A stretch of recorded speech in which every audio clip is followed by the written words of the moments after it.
Let's talk about multi-level models. This is definitely an advanced topic, and I'm not going to get into a whole lot of detail here. My objective here is just to introduce the concept of multi-level models to you and let you understand some of the challenges and how to think about them when you're putting them together.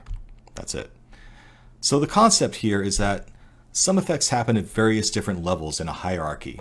So for example, your health. Your health might depend on how healthy your individual cells are, and those cells might be a function of how healthy the organs that they're inside are. And the health of your organs might depend on the health of you as a whole. And your health might depend in part on your family's health and the environment that your family gives you. And your family's health in turn might depend on some factors of the city that you live in. How much crime is there? How much stress is there? How much pollution is there? And even beyond that, it might depend on factors in the entire world that we live in. Maybe just the state of medical technology in the world is a factor, right? Another example, your wealth. How much money do you make? Well, that's a factor of your individual hard work, but it's also a factor of the work that your parents did. You know, how much money were they able to invest into your education and the environment that you grew up in? And in turn, how about your grandparents? What sort of environment were they able to create, and what sort of education were they able to offer for your parents, which in turn influenced the resources they had available for your own education and upbringing. So these are all examples of multi-level models where there is a hierarchy of effects that influence each other at larger and larger scales. Okay? Now the challenge in multi-level models is to try to figure out, well, how do I model these interdependencies? How do I model all these different effects and how they affect each other? You see it a lot in healthcare, by the way. So the challenge here is to identify the factors at each level that actually affect the thing you're trying to predict.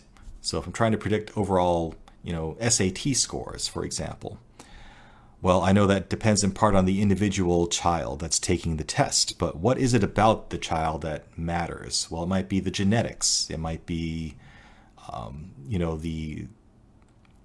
their individual health, the individual brain size that they have. You can think of any number of factors that affect the individual that might affect their SAT score. And then if you go up another level, look at their home environment, look at their family. What is it about their families that might affect their SAT scores? How much education were they able to offer? Are the parents able to actually tutor the children in the topics that are on the SAT? These are all factors at that second level that might be important. What about their neighborhood? The crime rate of that neighborhood might be important. The facilities they have for teenagers and keeping them off the streets, things like that. The idea is you want to keep looking at these higher levels, but at each level identify the factors that impact the thing you're trying to predict. And I can keep going up to the quality of the teachers in their school, the funding of the school district, the education policies at the state level. You can see there are different factors at different levels that all feed into this thing you're trying to predict.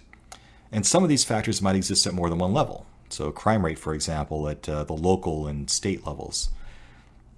You need to figure out how those all interplay with each other as well when you're doing multi-level modeling. Okay, and as you can imagine, this gets very hard and very complicated very quickly. It is really way beyond the scope of this course, not just the point that you're at now in this course, but any introductory course in data science. This is hard stuff. There are entire thick books about it. You could do an entire course about it. That would be a very advanced topic. The only reason I'm even bringing it up in this course is because I've seen it mentioned on job descriptions as something that they want you to know about in a couple of cases. I've never had to use it in practice, but I think the important thing from the standpoint of getting a career in data science is that you at least are familiar with the concept and you know what it means and some of the challenges involved in creating a multi-level model. So I hope I've given you those concepts. With that, we can move on to the next section. So there you have the concepts of multi-level models. It's a very advanced topic, but you need to understand what the concept is at least. And the concept itself is pretty simple. You just are looking at the effects at different levels, different hierarchies when you're trying to make a prediction. So maybe there are different layers of effects that have impacts on each other, and those different layers might have factors that interrelate with each other as well. Multi-level modeling tries to take account of all those different hierarchies and factors and how they interplay with each other. That's all you need to know for now.